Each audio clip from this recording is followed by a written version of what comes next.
benefit of copywriting is that it's very simple. I mean, you don't really need much, right? You need a computer, basically, and then that's all. You're ready to go. So I think what was harder was actually learning the trade of starting a business. You know, so when you're a one-woman show, basically you are the accountant, the manager, the business rep, and everything, and being all rolled into one, right? So you can learn everything.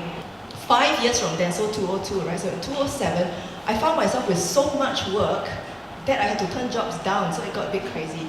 So I remember the epiphany came when I was, because there was one year, 2007, I wrote 9 annual reports that year. Oh my gosh. Yeah, 5 of which was at the same time. So I was at the building of Temasek Holdings, I was going up to the office, and then I came out and thinking that I was at Singtel, because I was actually writing both the annual reports. And then when I came out of the link lobby, I'm wondering like, where am I? And then that was when the thing struck me like, this cannot go on forever, you know, it cannot go on like this. So I decided then and there that, okay, I will expand. Yeah, and then that's when I started to look for copywriters. One of the benefits of copywriting is that it's very simple. I mean, you don't really need much, right? You need a computer, basically, and then that's all. You're ready to go. So I think what was harder was actually learning the trade of starting a business. You know, so when you're a one-woman show, basically you are the accountant, the manager, the business rep, and everything, and being all rolled into one, right? So you can learn everything. Basically, what we do is we help organizations communicate better through written communications, by making their communication simpler, clearer, and more creative. And it sounds very easy, you know, it sounds very straightforward, right? But actually it's really difficult, because you'll find that so many organizations are so bogged down, there's so much information overload that they can't see beyond the fog, you know? And everything is important, right? They want to keep everything is important. So we got to go in and help them distill their messages. What is it that you're actually trying to say? I think when you start a business, the hardest part always is getting the business, drumming up the business. Cold calling, you want me to write for you. Exactly. So I knew I could write, but trying to persuade organizations to pay me to do so was a very different story, right? So, but you know, I gave it my best shot. I went out and knocked on doors, you know, I sent out a gazillion emails, you know, I just called, basically I just hogged my CV. But I have to say that I've been very, very fortunate, because I've always met people who were willing to give me a chance. Really, because to me, I don't care if you've 1 year experience, 10 years experience, or 50 years experience, are you any good? Being in the thing for a long time doesn't mean you're any good, right?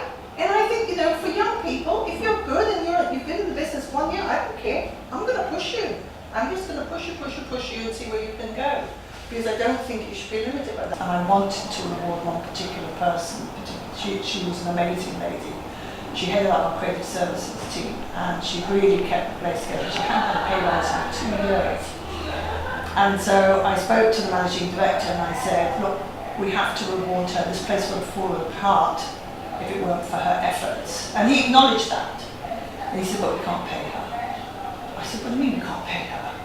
And he said, because we might lose her at Singtel. I said, I've known her longer than you. I've known her over 10 years. And I believe for her, it's more important that she's recognised than anything else. And I will tell her, and intended to tell her, if we lost the business, she would lose that pay rise. But she would still be better off than everybody else who would have a pay cut, a real pay cut from where they were. And I think she'll accept it. And he said, that's nonsense. It's very interesting, because a woman will accept that. I've talked to a lot of ladies and they'll go, yeah, that makes sense, it's fair, it's open, it's okay. He just said, no, it's rubbish, it's rubbish. And then he said the words, and anyway, it'll affect my bonus. I said, I don't know how to answer you. I really do not know how to speak to you. Your values and my values are like over here. I said, you're looking at somebody who's given her staff her bonus when there wasn't enough money to give it to the staff, to give them one. And you were sitting there going, it's fine, it's fine, I don't have it. No, things I took personally, ridiculously personally, is if I ever had to let somebody go. If I had to let staff go, it upset me deeply. The chocolate, so I thought Wonder Hot. What do Wonder Hot like? I think we eat what we eat. Chocolate too. Chocolate too! I think cakes would be something that I won't buy, because I don't like things that are overly sweet. So when I make my own cakes, I can control, you know, the amount of sugar that goes into the cake. And also, I think they add a lot of preservatives in the cake because they need the cake to last quite a few days because, you know, it won't sell on the first day. Plus, also a lot of the cakes are made in the central kitchens. So they are made there, then they are transported to the shops, and then they are sold, right? So, yeah, I think when it comes to cakes, I would rather just do it myself because I can put the best ingredients. I can control the amount of sugar in there, you know. And if I don't want to, I don't have to put coloring and yeah. I was, I think, 10 years old, and I decided I wanted to learn to cook. So I asked my mother, and I said, "Can I learn to cook?" She says yes. And you know, my mom, being the old school, will be, "I cook, you watch." And you just learn from there, you know what I mean? There's nothing said, you know, you don't know what 2 teaspoons of salt and 5 teaspoons of sugar. No, you just watch what she does, and then, you know, basically you pick it up. And then my mom said, okay, you know, I will teach you. But in return, you have to, you know, to learn to cook, you must learn to process the food. I thought, I mean, 10 years old, I thought, yeah, that makes sense, right? So my mom would go to the market once a week. And she, you know, my dad is a big eater of seafood, so she comes with 2 kilos of prawns and 2 kilos of squid. And then I have to sit down there and peel prawn. And, you know, yeah, and wash the squid, you know. I mean, I love to clean squid. my husband would divorce me if he sees me doing it. He's just so put off by the whole idea. But you know, he goes, why? Why do you like to do this? I know it's when you squish out the eye and the beak, it's very fun. And then he looks at me like, what in the world have I married? So I did that for many years, and then you know, but I did learn to cook. And one day my mom was talking to one of my aunts.